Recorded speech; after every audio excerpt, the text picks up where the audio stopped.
Republican presidential candidates slug it out in Florida. Mitt Romney took on Newt Gingrich in the state where we're likely to see the biggest battle yet in this campaign. CBS News political correspondent Jen Crawford is in Tampa, the scene of last night's debate. Jen, good morning. Well, good morning, Erica. Going into that debate last night, Mitt Romney had a lot to lose. I mean, remember in South Carolina, he just saw his lead evaporate after those two strong debate performances by Newt Gingrich. So last night, Romney went on the offensive.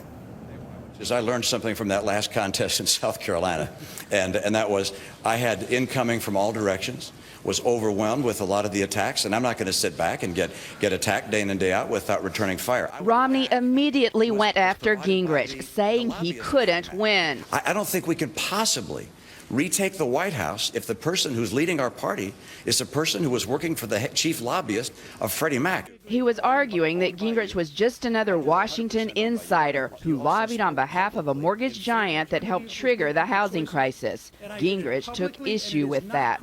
I'm just saying this flatly because you've been walking around this state saying things that are untrue. And Gingrich said his records from his Freddie Mac contract, released just before the debate, back him up. I've had a very long career of trying to represent the people of Georgia, and as Speaker, the people of the United States.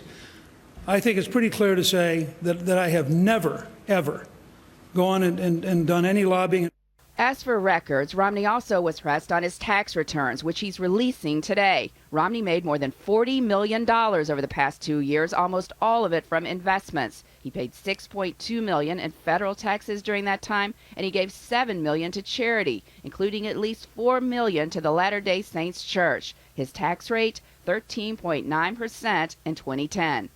You'll see how complicated taxes can be, but I pay all the taxes that are legally required, and not a dollar more. The debate was mainly between Romney and Gingrich and lacked fireworks of previous debates. That gave former Pennsylvania Senator Rick Santorum an opening to attack them both. And there is no difference between President Obama and these two gentlemen. While Texas Congressman Ron Paul continued to insist he could lead the party forward. And you talk about electability.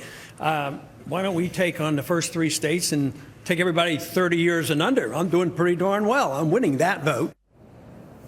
Now, Gingrich's entire campaign has been fueled by these debates. He finished fourth in Iowa, but remember, there were no debates in the 2 weeks leading up to voting there. And then, of course, he won South Carolina after those two huge debate performances. So last night was really an opportunity for him to tee up Florida in this state, and he really fell flat. Instead, it was Romney who was crisp, authoritative. I think it was probably Romney's best debate performance so far.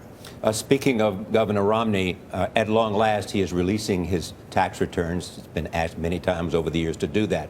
What does he fear, and what is in there that his opponents might take advantage of? Well, Charlie, already we're seeing the Democrats try to make this an issue. Of course, it would be an issue if Romney's the nominee in the general election. Yesterday, the White House spokesman alluded to Romney, saying that President Obama does not think that billionaires should get this lower rate, the same rate that working class Americans get. This will be an issue that the Obama re-election team can really make something out of. But for Republicans, it's a little trickier because they would bring the taxes down. And as Romney said last night to Newt Gingrich, under your plan, your proposals, I would pay zero in taxes. Jan, thanks very much.